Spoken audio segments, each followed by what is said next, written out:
And we're live. And we're live. All right. All right, everyone. Well, welcome back. Week 2 of the FFMercs live show Wednesday night. Didn't quite make our 9 Eastern start time. Technical difficulties on my end. I apologize. We are live and we're ready to talk some more fantasy football. I'm here with, as always, Matt Williams and Nick Faber. How you guys doing? Living life, baby. Can't wait. We got football in like 8 days, so It's crazy. I'm ecstatic right now. Yeah, it's getting close, and I know this is like the heart of draft season right now.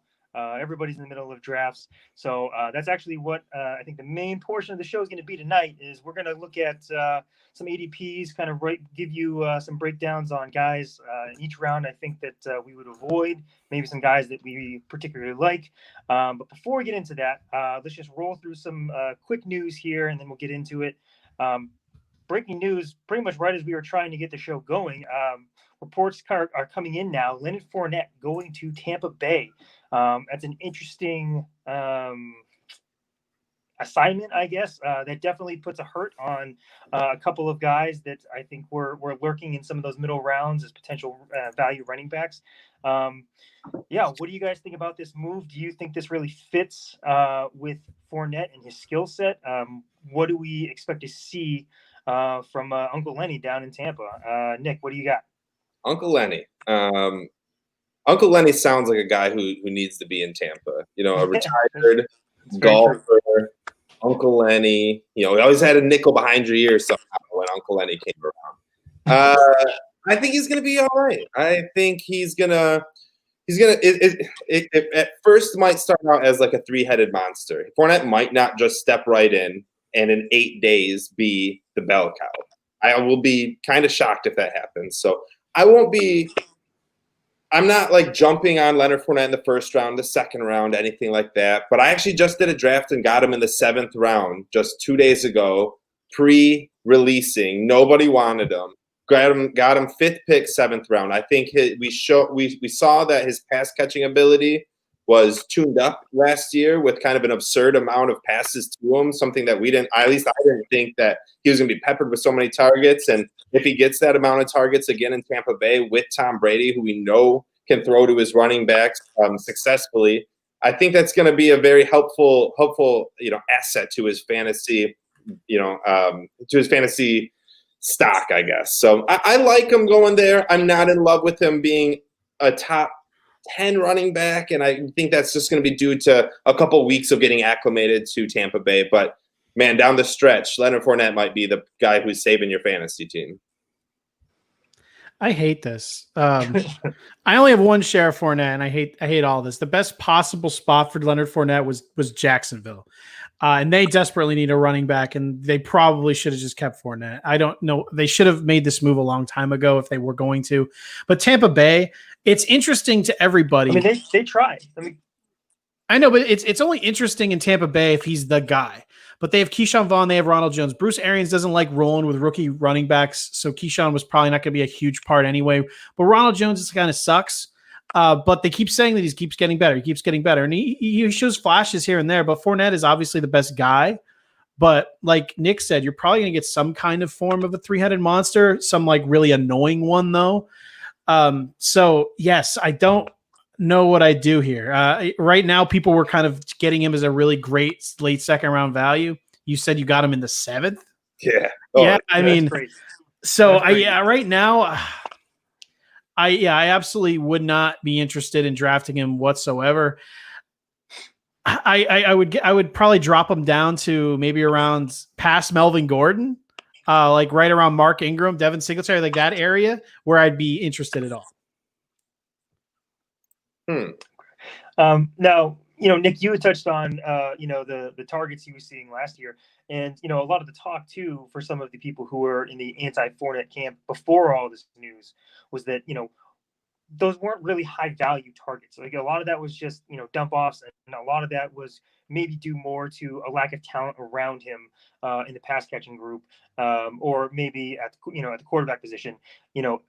in Tampa, there's obviously a lot of mouths to feed in that pass game, much better quarterback situation. But, maybe that does lead to kind of locking Fournette into more of just a 2-down back kind of role. I don't know if he is dynamic enough of a pass catcher to really fit into that, pass catching back mold that we've seen be successful with Brady. Not that, James White and Kevin Falk were these like super dynamic, hyper athletic guys, but they were very, very good receivers.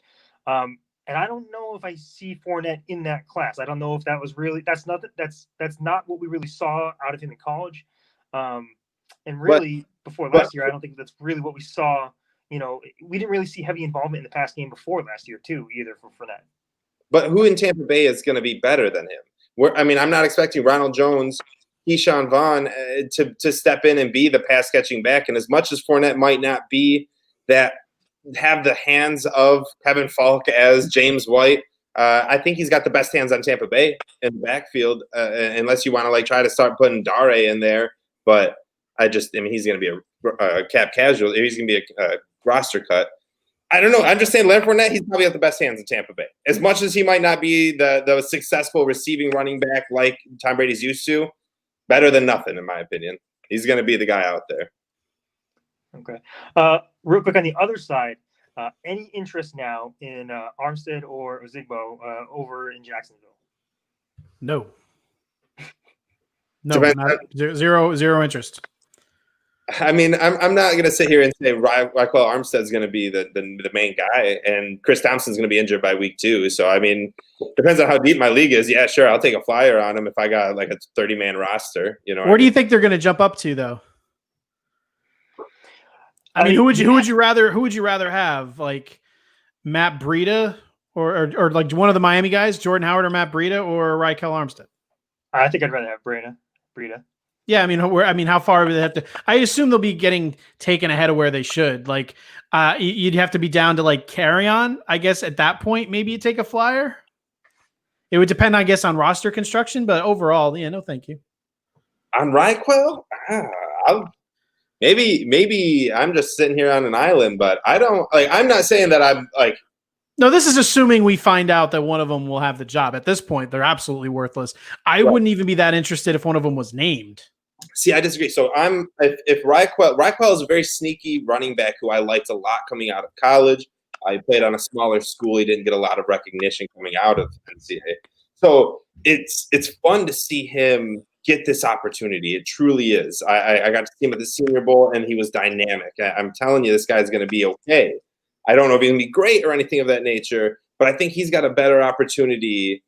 Like in Jacksonville, they're going to have to run the ball. Like that's what they do there. Whether it's Leonard Fournette or not, they're not just going to start to turn into a 60-pass team. And if Raquel is going to, prove to be the number one running back in Jacksonville, it might not be amazing, but I bet like it'd be similar to David Montgomery status like last year. You know what I mean? Like that's pretty much what you'll get out of him. And that's pretty much what you could get out of David Montgomery this year because we saw him do it last year. So it's kind of, I think Matt Breida is a little bit lower in my opinion than Raquel Armstead. If it comes out that Armstead is the number one guy. Yeah, if he was named number one, I would like him maybe right above Dobbins. Like, I'd like him. I'd still like him. Like, I'd like him below Akers, below Hunt, below Montgomery, below DeAndre Swift. I would like him right there. I think right there. To be honest, I probably wouldn't draft him anywhere. But I wouldn't draft him. Slot him there. You know what I mean? I'd put him there. Yeah. Armstead definitely was getting a little bit of buzz last year around the time that they were talking about moving on from Fournette. And you're right. Like, I think there was some excitement based on his college production. But it's weird how quickly we all move on because, he didn't really have a great rookie year. He wasn't very efficient with the touches he did get. But it's tough, really, I think, if you're a rookie to kind of just roll in behind that kind of volume. Like Fournette was just eating up a ton of volume in that offense. I'm not going to completely write off Armstead. I think the upside there, if everything breaks right for him, is good enough to I wouldn't blame somebody if they reached a little bit to try to just fit him in there if for some reason they really, really liked him. I don't know. I think we'll have to wait and see how that all plays out before we can really make any solid judgments about this. This is really a lot of conjecture off of some really recent news. So, If you were a Fournette owner, are you happier right now? Are you like less happy than when you drafted him? Are you more happy than when you drafted him? Are you the same amount You of? got to be devastated compared to when you drafted him. Okay. yeah, I mean, But you got to be obviously excited that he has a job because he could have very well not have had one. Yeah, I don't think there was a universe that Leonard Fournette didn't get signed at some point. I mean, he was getting a job, but I think I kind of would have been more excited if he went to like Philly, even though Sanders is obviously a bigger obstacle. I think that they probably would have had it because you saw how Jordan Howard worked there. I think you used to mention Kansas City before the show. Obviously, they didn't want to go that direction, but there's other spots I would have rather had. This, I think his ceiling is much higher in Tampa Bay, but more than likely it's just like a boring, three-headed, worthless, crippling fantasy, grave. I think that's how it starts. But man, like to sit here and say that Ronald Jones and Keyshawn Vaughn are as good as Leonard Fournette, I just don't know if I can do that. Like I have to feel that Leonard Fournette runs away with this starting job. Like it's got to be week 5, 6, and all of a sudden it is Fournette. And if Tom Brady is successful with all these air yards that are about to come to him in this Bruce Arians offense with these so talented wide receivers, something he hasn't had in a decade. Like if he is super successful throwing the ball, man, holes are going to open up for Leonard Fournette. It could be scary for everyone else, for all 31 other teams, because Fournette is still good.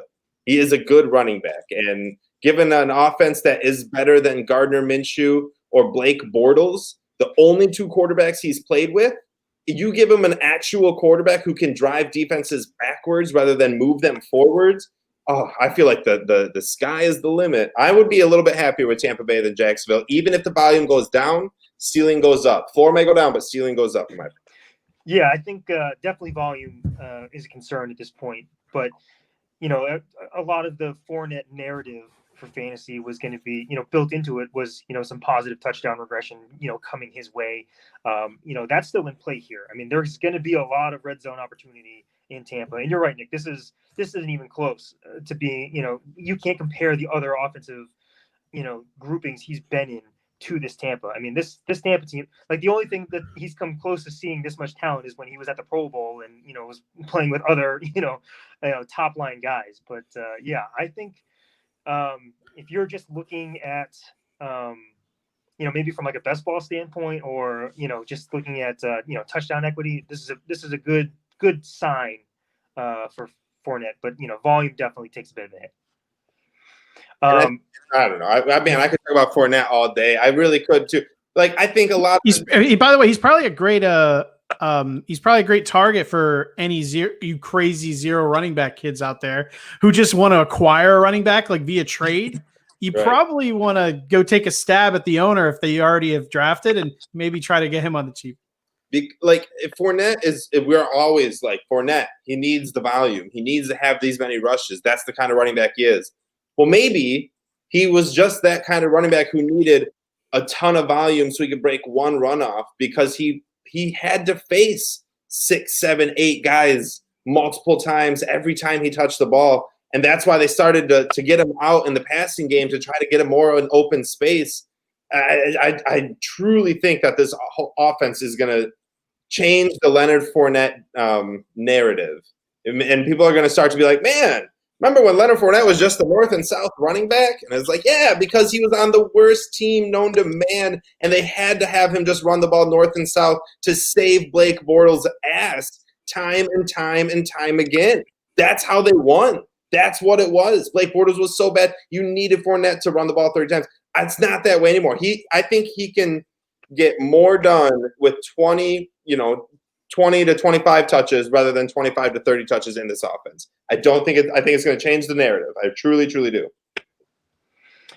Yeah, I think the main takeaway here from this discussion is that that league where you got him in the 7th round just sounds terrible. I don't know what's going on. That's my work league. I hope any of my workmates are listening. You got dumbasses. No, I love you. All right, real quick, the other news that came out today, not nearly as impactful for fantasy, Mohamed Sanu released today by New England. Kind of a surprising move, but it makes sense, I guess, in a way. He was due to make 6.5, I think, million this year. Reports out of camp were that he looked still really slow. You say swell? Really, you say he looks swell? Slow. Oh, like I said, he looks swell. Whoa. No. This is just a really surprising turnaround. A year ago he was worth a second round pick. So, and now he is. He wasn't worth that a year ago either. He was not worth well, a year ago. Yeah, we literally just talked about this before the show. Do we have any interest in Sanu moving forward? Is this kind of the end of any value for him?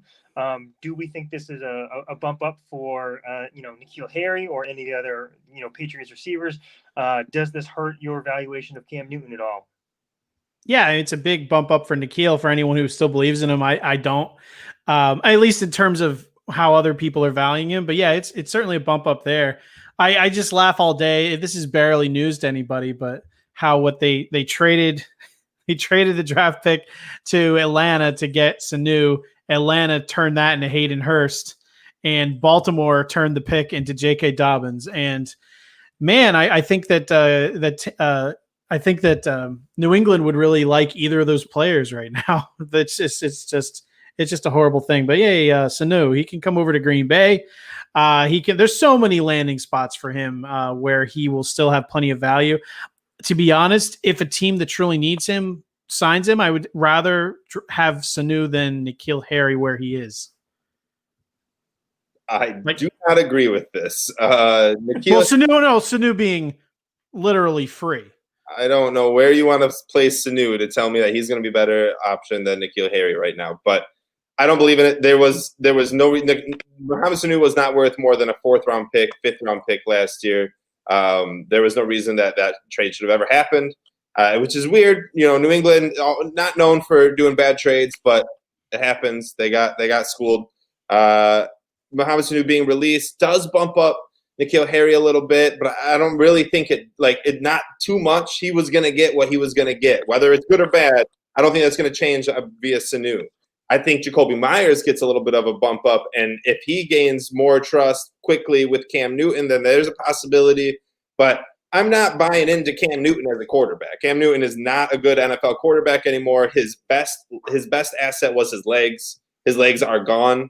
There is no maybe, just maybe. It's not. It's gone. It is what it is. They signed him because honestly, he's better than Jarrett Stidham, but not by much. They want Cam Newton to be this 2015 quarterback, and it's just not who he is anymore.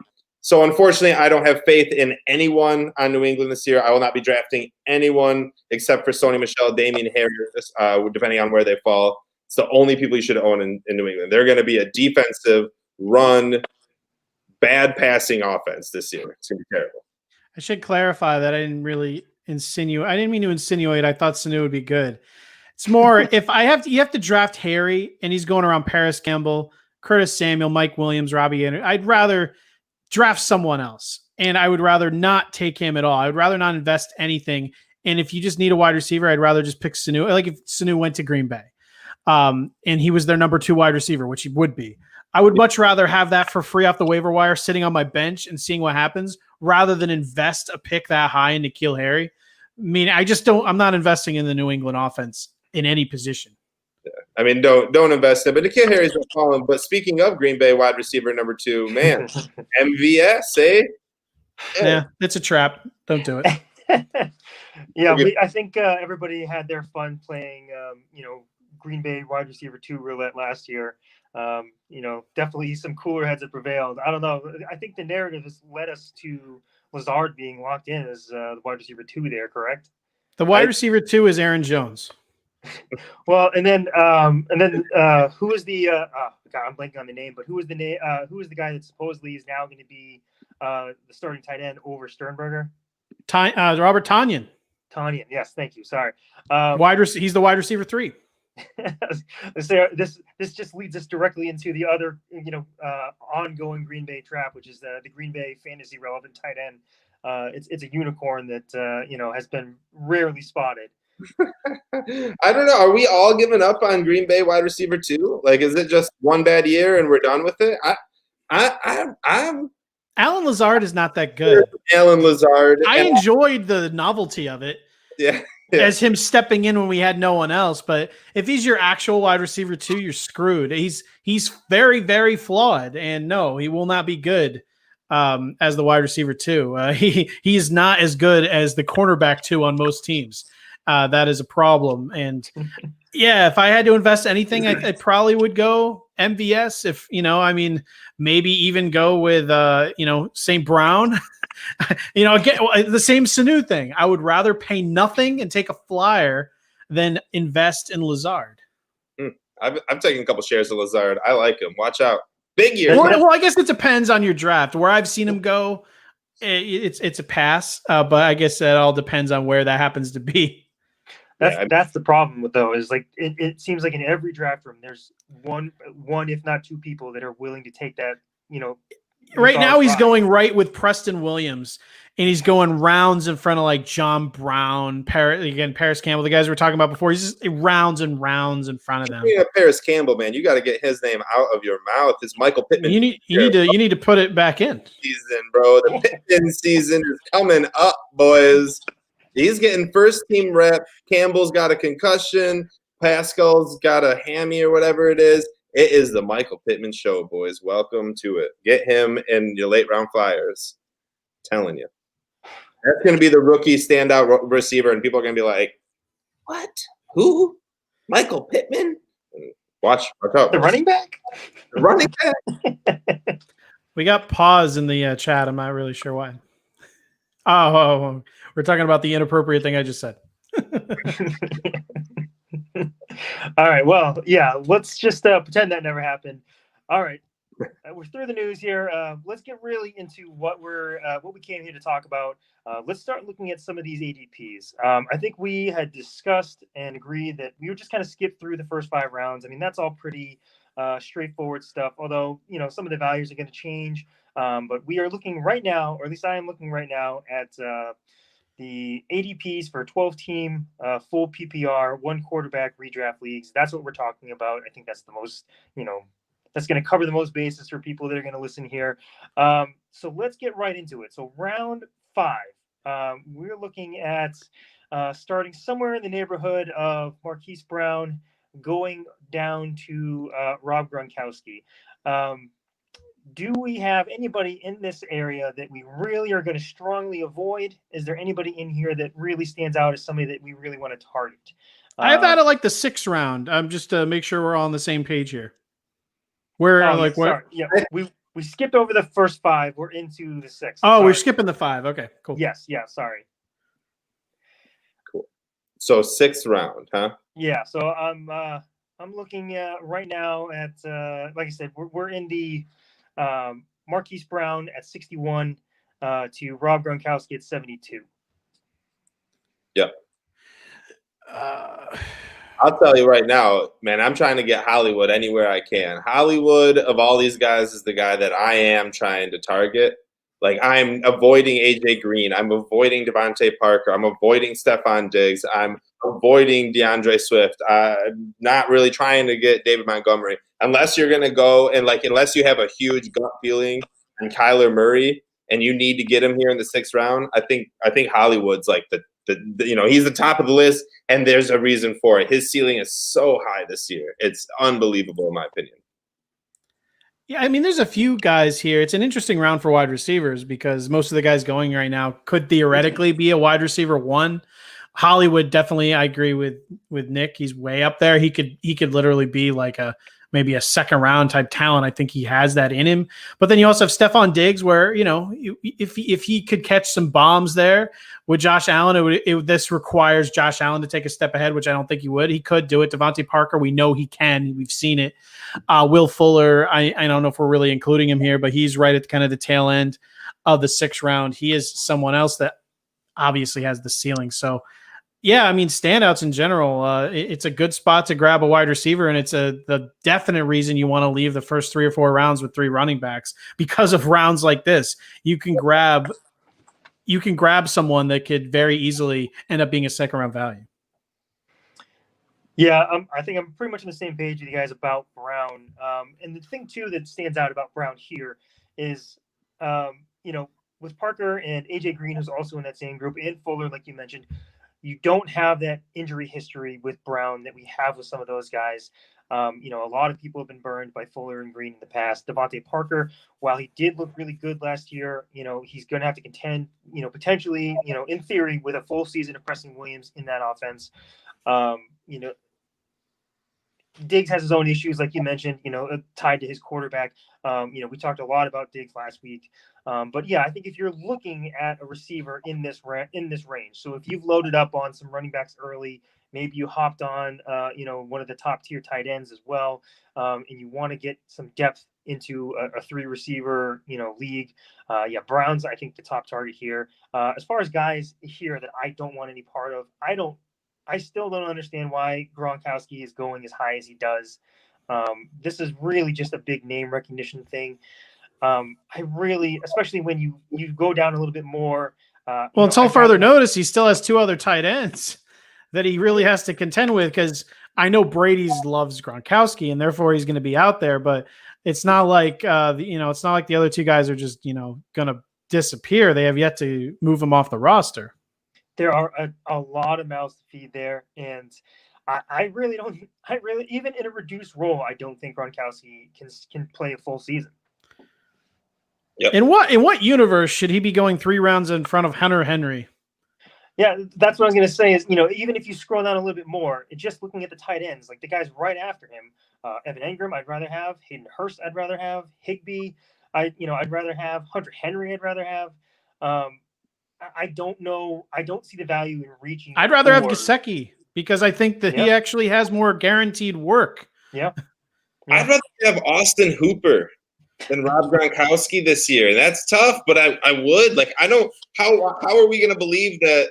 When was the last? I would at cost. I wouldn't in a vacuum, because Hooper has his own. But he has his own kind of logjam to work with, right? But we're talking about ADPs here, so the cost has to be a part of the calculation. Yeah, the cost for sure. Yeah, the joke, Gronkowski, the ADP is a joke. It is, absolutely. Yeah. What was the last NFL player to take a year off and then come in and be a top 5 player? I don't think it's ever been done. So I don't know why anyone thinks Gronkowski is going to do it all of a sudden. And it's not exactly like he went out the top of his game either. I mean, like that guy. Like, just watch him run. Like that video, it was a funny video of him, like, Brady blowing the conch and Gronk running in. He runs like a man in pain. It just looks painful to watch him run, which is so sad, because when he was right in his prime, I mean, he was a weapon unlike anything I think the league has seen. But, I think a lot of this ADP is just being driven completely by name recognition and by a lot of this Tampa Bay hype. And you're foolish, I think, if you are taking him at that value. It's too bad he's going as high as he is, because he would have been a good guy to grab and then sell high to someone. But right now, let someone take him astronomically high, and then when they cut him, and they will, pick him up. And then when he has his 2 touchdown game, which is going to happen, you ship him right off. You'll bait and switch. Yeah, he's going to throw up a Mercedes Lewis style game and just rope someone back in. All right, let's move on to the next round here. We're in that Wolf Fuller at 73 range, going down to Brandon Cooks at 84. So interesting names here. You're getting into some other running backs that are kind of committee guys or are partial. Looking at a partial share of the load there. You're looking at a couple of possession receivers here. Is there anybody here that's standing out for you guys that you really want to avoid or target? Tyler Boyd is the only guy I even want in this entire round. Well, at the end, I wouldn't draft anyone in this round, even if they were available. I'd go with a lot of people in the following round or the following rounds. Give me Boyd and no one else. You're completely out on Gallup? Yes, completely. Oh, Gallup? No, he's dead to me. That Dallas team, I got to see it. And Dynasty, I'd still love to have him. But, yeah, there's a ton of mouths to feed there. I don't know how that's going to go. I don't want any of the Dallas wide receivers. That's just no. I disagree. I would say Will Fuller for sure. Will Fuller is a guy who I'm going to try Hold to. on, do we mention Fuller? I'm sorry, my ADP. I have Fuller and Gallup still in the 6th round. We're doing it by numbers though. You can tell 73 to 84. 12 picks every 12 picks. Okay. So Will Fuller is included with what we're talking about. Will Fuller is there an earthquake happening over there? Will Fuller is still going to be very successful this year. Will Fuller. Also, Evan Ingram is a tight end that I think you should be going after if you missed out on the first 2. Make sure, after you miss out on Kittle and Kelsey, is that their superstar name or their? Yeah, that's the portmanteau when you mash them together. It's Kittle. I love it. If you miss out on those and you don't want Andrews, you don't like him for some reason, get Ingram in the 7th round. I think it's a great value. I think he's going to be the 4th best tight end this year. And then Brandon Cooks, I think he's being dogged this year. I don't know why everyone's just off the Brandon Cooks train, but man, you lose DeAndre Hopkins and you replace him with Brandon Cooks.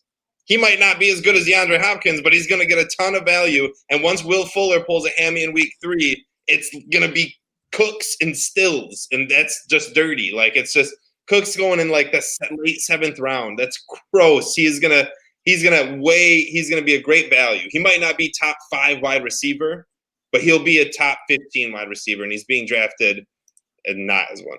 I don't know. I love the talent of Cooks, but he honestly might be one concussion away from having to stop playing. That's true. He's had some brutal on-field concussions. The kind where you see the fencing response and he is not moving for minutes at a time. And that's really scary stuff. And I love the talent, but I'm really hesitant to kind of put this kind of an investment at this point in the draft in somebody who might not even be in the league by the end of the season. And I think that's where we are with Brandon Cooks and his concussions. There was talk about him stopping after the really bad one he had in the Super Bowl a couple years ago, for New England, and that was before he had some more issues in LA. So I don't know if I would really trust it. If we're looking in this round specifically, I would trust Gallup and Boyd to give me a full season over Brandon Cooks. And I'm not saying necessarily him better, those guys better than him as far as the talent, but in terms of getting a return on my investment, I think, I would much rather trust those 2 guys to give me a full 16-game season than over Cooks. So are you in the same boat with Fuller then as well? Just can't risk it? Sometimes you got to risk it for the biscuit, Scott. Yeah, here's the thing is, I'm a little bit of a boring drafter. I definitely prefer consistency. I worry more about floor over ceiling. I do like Fuller. I think, the value is, I'll say this. I don't like him enough that I think I'm going to get him at this point because somebody is going to take the risk on the upside of him before I do. They're going to make that decision for me. If it comes to a point in the draft where I do actually really have to think about it, I might do it. It depends on my roster construction. If I'm looking at, if for some reason I've got, 2 really, solid receivers that I feel comfortable with ahead of, Fuller in my roster at this point, which I might, depending on how things have gone in your draft. Yeah. If I'm looking at Fuller as my wide receiver 3 or just a guy in my flex, absolutely. At that point, I could definitely talk myself into that risk. If he's my wide receiver 2 or somehow my wide receiver 1, I don't know if I want to take that risk for that kind of, position on my lineup. I hear that and I understand that. That's why I don't have any shares of it myself. People are going to reach too much for that upside. And I'm not too, I used to be very boring, but I have gotten a little bit more of just kind of going out on a limb and a few picks. But I'm right there with you. That's why I don't have any Fuller. For everyone who's listening after the show, don't worry about what I'm about to say. Did we lose Matt? Yeah. We seem to have lost the. He was voted off the island. He really got hot when you mentioned Brandon Cooks, and he was just like, "I'm out of here, and I can't listen to this anymore." He was the weakest link. Goodbye. God, remember that show? God, dude, we're old if we remember that show. was gonna try to message him real quick, but anyways, whatever. We can go on to the next one. We don't need Matt. Yeah. All right. So you try to get him on the horn, and I'll keep going forward here. So going past Brandon Cooks, right after Cooks, heading into the next round after that, we have Zach Moss at 85. Going all the way down to 96 brings us to Latavius Murray. Yeah, this is we're in veteran quarterback zone here. We've got Ryan and Brady in that range. We also have, some more of the running back poo-poo platter here. Aside from Moss, we've also got Philip Lindsay, Tariq Cohen, Matt Breda. Like I said, Murray kind of bringing up the rear here at the end of this draft. Is there anybody here that you're really feel any strong feelings in this range? Yeah, I have 1 and 1. I like, some of these guys. I got a few shares of a few of these guys, but the one guy I feel very heavily and invested in this year is Deontay Johnson. And it kind of scares me that Chase Claypool has been getting so much recognition from him. But I still believe in the process and what I saw in Deontay Johnson last year and with Big Ben. So I do like Deontay Johnson a lot. I think with Big Ben, I think he's better than James Washington. Big Ben coming back, Juju being better, I think it's going to open it up.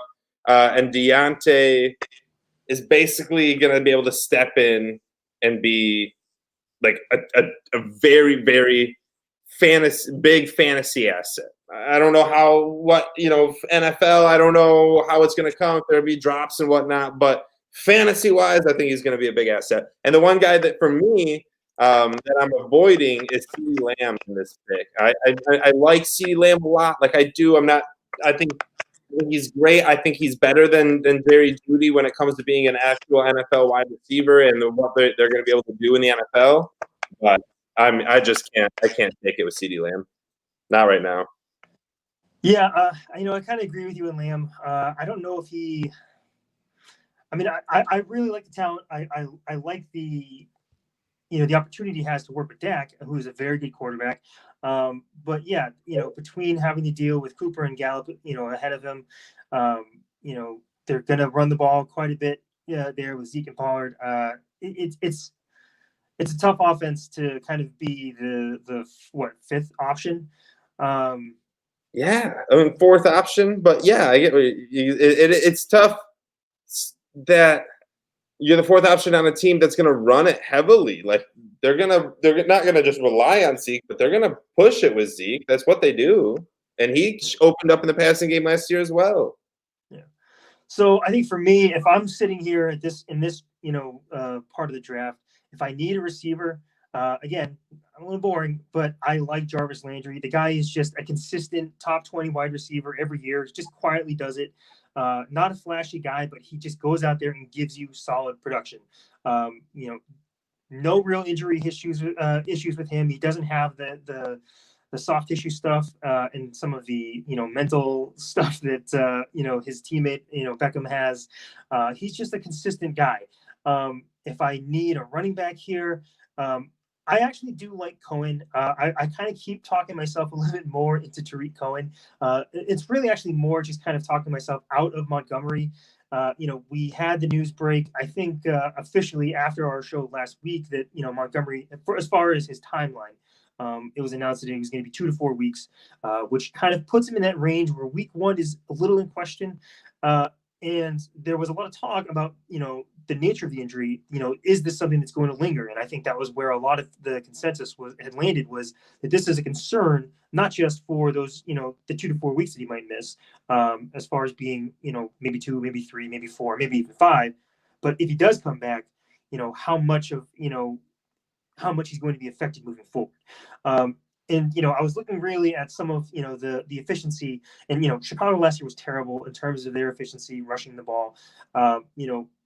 If you look at just the raw numbers as a rookie, Montgomery, had over 1,000 yards from scrimmage, but was doing it in an incredibly inefficient way. I mean, really, I think he was somewhere in the top 20 for touches, but was, I think, 44th in terms of yards from scrimmage.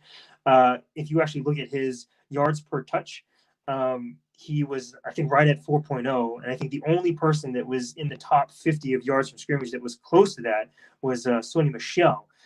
Not exactly, a name that you want to be compared to in the fantasy realm. And I think a lot of people, we talk ourselves into this Matt Nagy offense, right? And we talk about, the supposed heydays of when he was running things over in KC. You look at the guys that were successful for him when he was the OC there. You had Spencer Ware, you had Kareem Hunt, and both of those guys are very different, profile very different than what we have seen from David Montgomery as a rookie and what we saw from him at Iowa State. He wasn't a dynamic guy that could, he wasn't really a good receiving back. He's a guy that, can catch a ball if you happen to throw it at him, but certainly not as dynamic as Hunt with the ball in his hand, and even Ware. So Cohen's that guy. If you're talking about, somebody that can do more, with their touches, it's definitely Tariq Cohen. And if you are a strong believer in this Bears offense, there's probably a few people out there. But if they can if they can get league average quarterback play from Nick Foles this year, or somehow if, Trubisky has benefited from this, competition in camp and can just get to, again, being a league average quarterback instead of actively hurting the offense like he was at times last year, then I think Cohen is really the guy that, for me, stands out as having really high upside here if you're looking at running backs. And I don't mean to keep targeting tight ends here, but I don't really like Higbee's ADP here.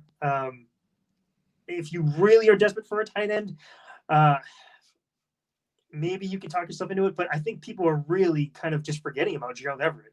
Higbee did look great at the end of the year, but let's not forget that, Everett was getting those looks before he got hurt, and then Higbee stepped in, and Everett's back in town. It's not like he's going to disappear. I don't know. Is there anybody else that you want to talk about before we just move on? Well, I kind of agree, but in a different sense. For Higbee, his ADP is just a little too high. Not because I'm not scared of Gerald Everett. I do not think he's going to be an asset in the Rams offense at all. But I do think Van Jefferson steps up, as we saw. He's now going to be the wide receiver 3, and I think he's going to take a lot of the could be Higbee targets away. When it comes to Tariq Cohen, I'm also starting to talk myself into him. The only reason I'm talking myself into him is based on the fact that I truly do believe Nick Foles is going to be starting for that team. And if Nick Foles starts, Tariq Cohen, David Montgomery get a bump. If Trubisky ends up starting, sell him, get rid of him. There's no reason. We saw how terrible that offense will be with Trubisky. They have to move on. It's going to be Nick Foles. All right. So once we get beyond Murray, 97 brings us to Aaron Rodgers. Going down to 108 brings us to Henry Ruggs. Interesting name of late, given the news that Tyrell Williams is now on the IR. I gotta cut in. We're gonna get back to this round. We had a comment, and I wanted to bring it up on a guy that we didn't get to talk about today because we started the 6th round. But it's a good question. I feel like maybe we should talk about it real quick. MathQuest says I would be able to pull it up on the stream, but I can't do it, and we lost our guy who can do all that math. So I'm just going to read it out loud. Anyways, MathQuest asks, why doesn't Terry McLaurin get more hype following an excellent rookie year? Scott, you wanna tell us why he's not getting a lot of hype? Yeah, I mean, 2 words, Dwayne Haskins. I think there's a lot of concern about his ability to quarterback, at a high level. It's nice that he, has been confirmed as the starter, but the fact that, he had to go through a training camp battle. I mean, granted, some of that might have just been for the optics and to kind of, help motivate him. Certainly, there were some questions about his mental makeup and some of the decisions he was making, like, taking a selfie with a fan at the end of a game instead of going in for the victory formation. But yeah, I think a lot of it is tied with, with how effective he can be in year 2. And I don't think a lot of people really think that he's going to make a huge leap. I think, there's going to be a leap there, but, I'm not sure that, even the upside for him, even in like the best case scenario, as far as what he could be at the professional level, is an all pro caliber quarterback. I mean, I think the best case scenario for Haskins is to be a solid starting quarterback. Maybe a guy who, gets a Pro Bowl here or there because he's like the ninth guy that just, got the invite because the other 8 were either in the Super Bowl or just didn't want to play or were hurt. So I think that's kind of, the ceiling here. So I certainly do love the talent. I mean, I love the talent of McLaurin, but, the other thing too is who else is going to take coverage away from him at this point? There's Sims. not really. Yeah, I mean, but yeah, we're talking about a guy who was available to everybody, really, at the beginning of the year last year. So, I don't know. That team is just a big stay away from me. I mean, they're a mess. That organization is just a mess. They're going through. I mean, we don't have to go into everything that's going on with the Washington football team, outside of the fantasy realm, but they've got organizationally a lot of lawsuits happening. Their coach has cancer. There's all kinds of crazy shit going on. It's already a mess. And this wasn't exactly a team that I think was really high on, a high target, team as far as players on offense you wanted for fantasy. It was just kind of a team that had some guys that you could plug in just sheerly, that might have some value because of volume, because they were just going to be starters on an NFL offense. But there was nobody outside McLaurin, I think, that people were really excited about. But doesn't that help him? Doesn't that? Yeah, no, they might have to even triple coverage him and whatnot, but the volume could be there. Like with the Heat, there's no one else to throw it to, and Haskins still going to throw the ball. Like maybe McLaurin just gets peppered with 15 targets a game, and McLaurin with 15 targets, he'll catch 100 yards damn near every single game with that. Like if there's no one else to throw to, maybe just maybe that'll help him out. Not so much in the coverage wise, but there's not as many mouths to feed, which is, you can't have your cake and eat it too. We're nervous of the Gallup and the CeeDee Lambs and these guys on teams with a lot of mouths to feed, but we also are scared of the guys who have no competition around them. Like you can't have your cake and eat it too. I think McLaurin is a sneaky good player. There's a reason why he's going in the 5th round, most likely, but Dwayne Haskins. As you said, 2 words. That's the reason why he's not going in the 3rd round. Yeah, I mean, I think McLaurin is fairly valued. I mean, he's going in the 5th round. He's in that range where you're looking at, wide receiver 2s probably. I think he's definitely a very viable player in that range. I don't think there's a lot of value in reaching for him beyond that. I don't know. Do you?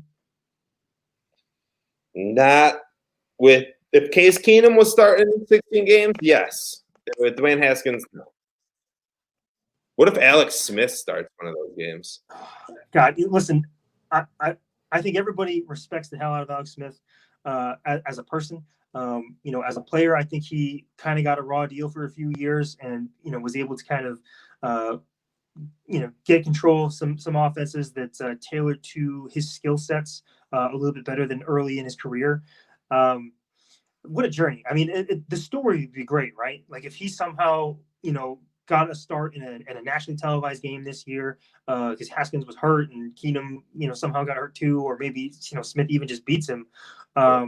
It's not Keenum anymore. It's Kyle Allen's there. Oh, that's right. Yeah. But anyway. But yeah, I mean, like it's not outside the realm of possibility. Oh, I hope it is, dude. It. Alex Smith should never play again. Did you watch the E60 on that? Dude, no. He cannot play in an NFL game. He cannot. Listen, play in an NFL game. I think that him going into an NFL game is safer than some of these guys with the head injuries that we've seen go back in time after time after time, like Brandon Cooks.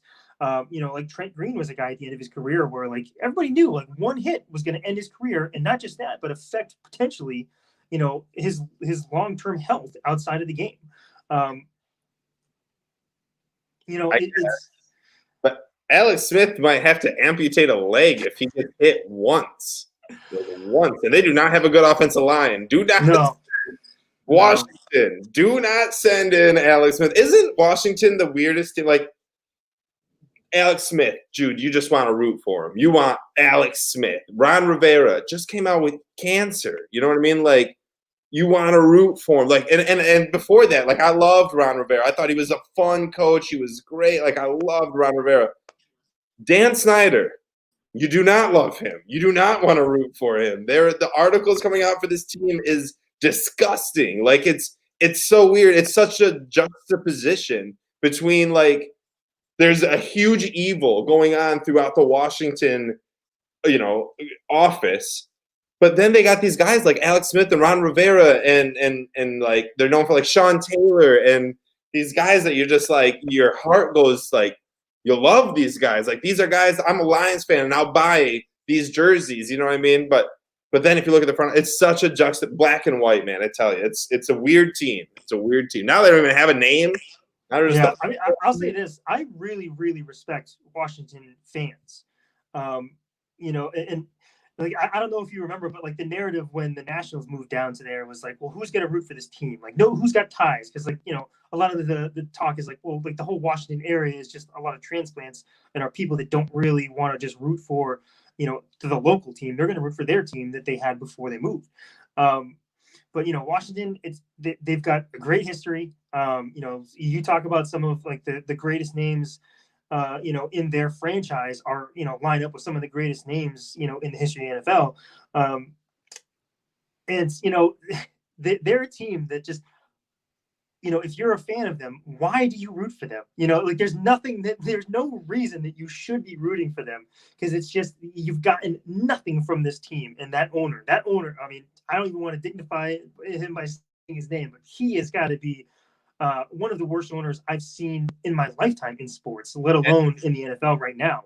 And if you read those articles, not just worst owners, but just disgusting human. Yeah. Bad person, just a bad person, like a bad person. Yeah, yeah. I mean, the Washington fans are super passionate. They are always into what their team's doing, even though they're almost never in the talk about doing anything really relevant in the league. But man, gotta respect a fan base that sticks with a team through all that. This makes me also think about, and yes, I hear that. Way to go, Washington fans, because like you won with Doug Williams. Like that is another awesome thing. The first African American quarterback to win a Super Bowl was with your franchise. Like I'm telling you, they are this juxtaposition team of the super highs and the super lows. But it makes me think too. We're going way off fantasy football now. Kansas City eliminates the chop. What are your thoughts on that? Are we okay with that? Like, I mean, I don't want to try to get too political here, but we can have our own opinions, I feel. Okay? Listen, you're not allowed to wear any headdresses anymore. I'll say this, and again, I don't, it's tough to really get into this without, I'm not trying to, this is just how I feel. I'm going to say that right now. I'm not saying this is how things are or not how things are. But for me, I am a minority in America. I have had to deal with situations where I've watched some gross cultural appropriation things happen. I have seen, I have felt the effects of when somebody, does something that feels demeaning to your racial identity. And it sucks. And the saddest part is, I think the expectation is that we just are supposed to smile and just kind of bear it. I'm all for removing anything that takes that decision out of the hands of somebody else.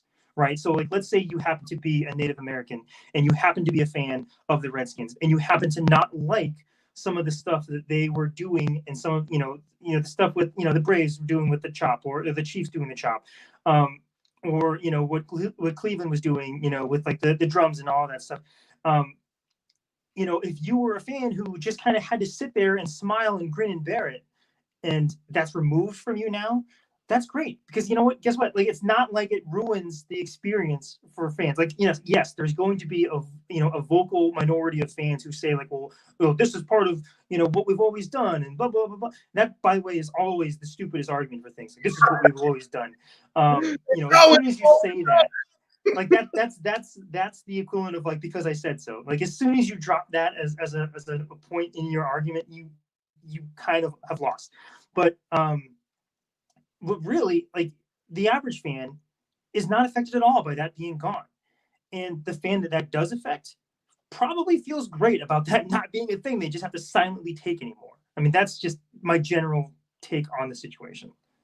Yeah. All right, cool. I was just curious. I wanted to know, like, it's interesting. And then, like, you got to think that like, Cleveland, the baseball team, is probably going to be, like, you would think that team name is going to be changing soon. It makes me think. Well, yeah, I mean, they've already moved away from their primary logo being Chief Wahoo. Like, that's been retired. They've moved to the C. And I don't see how in the next 5 years all that stuff is really minimized in a major way. And it's, I agree. But that, another quick question: do you think the Chiefs need to change their name? Do you think that? And if not, do you think Washington could go to, like, the Warriors? Yeah, I mean, like, well, it's different, right? Because obviously it's different. Yeah, obviously it's different. Just even, and again, like, we're so out of our depth here because Very we're talking out of our ass. Like, let's just get that out of the way. But, like, my general feeling, because you're asking what I think. So my general opinion, if you're looking at the hierarchy of offensive names, like, Redskins, number one, like that, like, in terms of like professional names, like, that was number one. Indians, not great either. Chiefs, a little less problematic in that that's not a derogatory term in the same way that, like, Redskin was.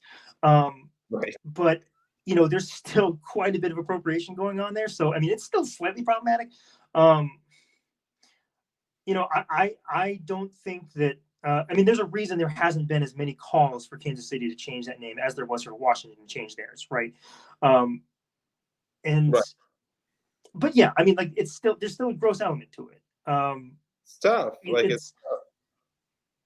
Yeah, I mean, I think it'll change eventually, but in the hierarchy there, like, definitely, there are some other some other names that need to fall, I think, before we come around to the Chiefs. Well, we got rid of the Washington football team's team name, which was by far the most disgusting thing that we just allowed because that's what they have done in the past. That's the whole reason. It's tradition. All right. Anyways, though, we got like 2 minutes left. Maybe we should talk a little fantasy before we cut this off. Yeah, all right. Well, let's hit up one more round here. Let's go on to 109, brings us to Mecole Hardman. Really popular, deep receiver, sleeper, I think, for a lot of people, getting to 120. So we're talking to round 10 here, brings us down to Sterling Shepard. Do we have anybody in here that we really want to talk about? I mean, there's so many guys in this one.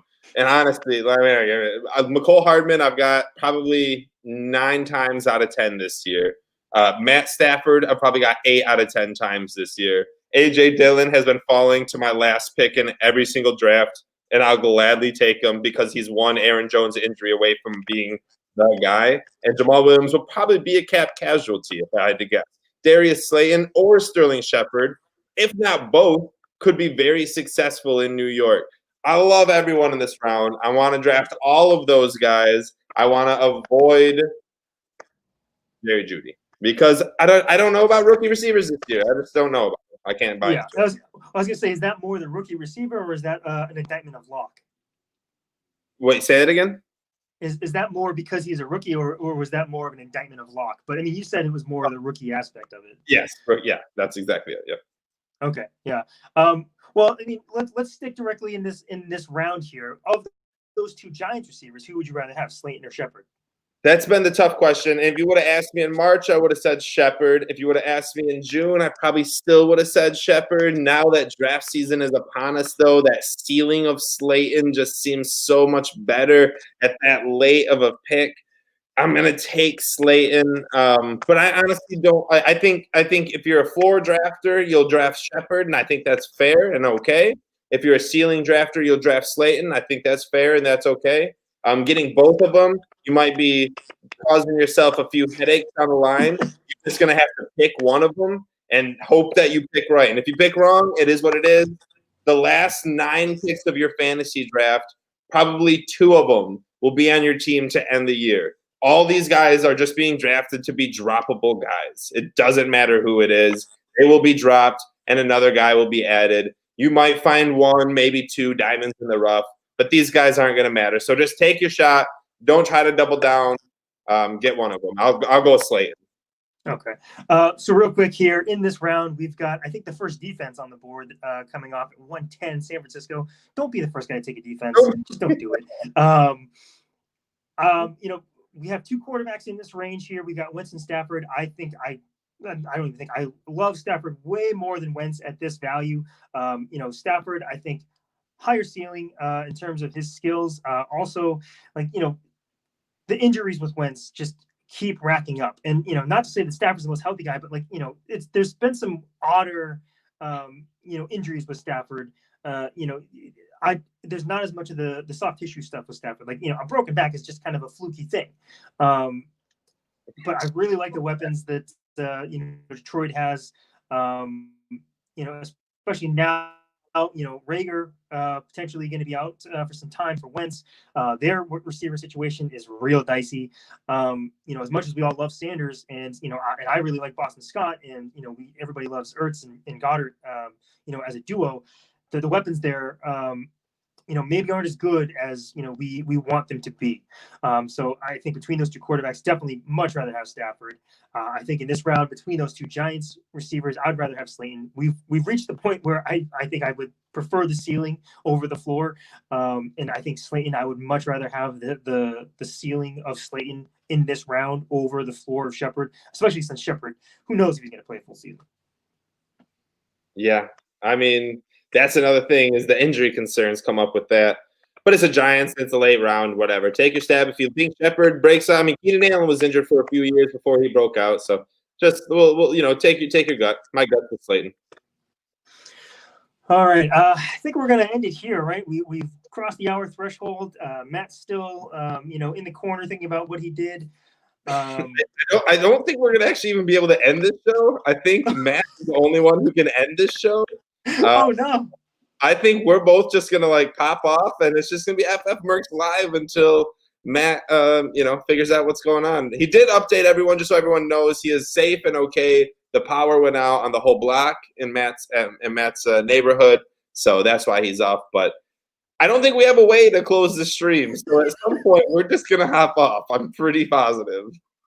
Okay. All right. Sounds good. So I think this is as good a time as any to just hop off. I can't wait for everybody to just stare at this, fantastic FFMercs live graphic we've got in the background here. That'll be probably the only thing you're going to see once we leave. We both leave here. Anyway, Nick, before we sign off, where can we find you on social media? Tell us what you've been working on. You can find me on Twitter at Nick Faber NFL. If you need to hear a little bit more of my voice, I also do the Lions Brawl podcast. So if you like the Lions and you like my voice, come listen. If not, I'll see you next Wednesday. Yeah, if you are a team with a bad coach and you want to feel better about yours, go ahead, listen to Lions Brawl. They'll talk about Patricia. Exactly, bro. No, I'm just kidding. He gave up all his play calling. He gave it to a 49-year-old defensive coordinator who's never called plays in his life. Right, great. So the one reason that they hired him, the one skill he had, he's now given up. He's now giving it up and is now passed the buck to someone else. So if we're really bad this year, maybe he can get one more year. That's what I think he's doing. Beautiful. Hey, you trust the process, Nick. Trust the process. All right. Nick, good hearing from you. I'm Scott Musho. You can find me on Twitter. I'm at SMICH_5. Should be hopping more into Twitter soon with the start of DFS season. That's really more the stuff I look at. All right, that's it.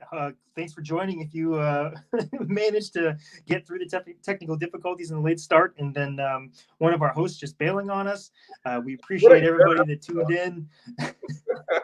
And yeah, good luck, everybody. Stay safe out there. Go Lions.